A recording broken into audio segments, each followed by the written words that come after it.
नमस्कार मैत्रिणींनो, आज आपण बनवणार आहोत पालक पराठा। त्यासाठी आधी पालक घेतलेला आहे मी। पालक आपल्याला स्वच्छ धुवून कोरडा करून घ्यायचा आहे। त्यासाठी पालक पराठा बनवण्यासाठी आधी मी कढईत थोडंसं पाणी उकळून घेतलेलं आहे। तुम्ही बघू शकता पाण्याला चांगली उकळी आली आहे। उकळी आल्यानंतर पालक आपल्याला पाण्यात टाकून एक 4 ते 5 मिनिट व्यवस्थित गरम करून घ्यायचा आहे। हे तुम्ही बघू शकता आपला पालक छान 3 ते 4 मिनिटं उकळून झालेला आहे। थंड केलेला पालक आपण बारीक करण्यासाठी घेत आहोत। त्यात आपल्याला टाकायचं आहे लसूण, हिरवी मिरची, जिरं,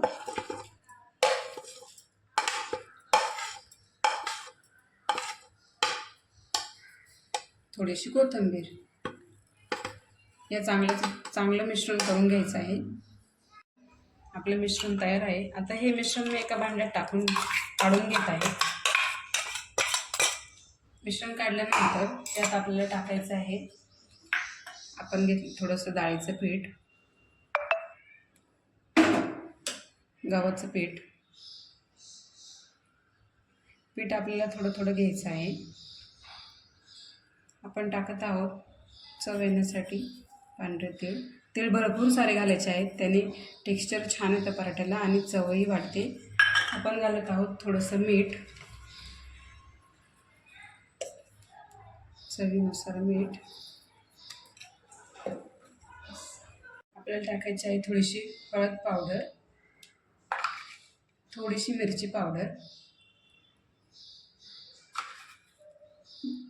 जिरं। आता याला छानपैकी आपल्याला मिक्स करून घ्यायचं आहे। अगदीही घट्ट नको आणि अगदीही पातळ नको। तुम्ही बघू शकता एकाच दिशेने आपल्याला छान फेटून घ्यायचं आहे।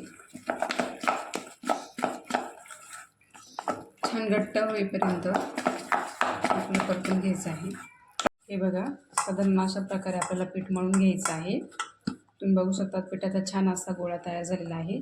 आता हे पीठ आपण 10 मिनिटं झाकून ठेवायचं आहे आणि त्याच्यानंतर आपण बनवणार आहोत पराठा। बघा आपलं पीठ तयार झालं आहे। आता आपण लाटून घेणार आहोत पराठा।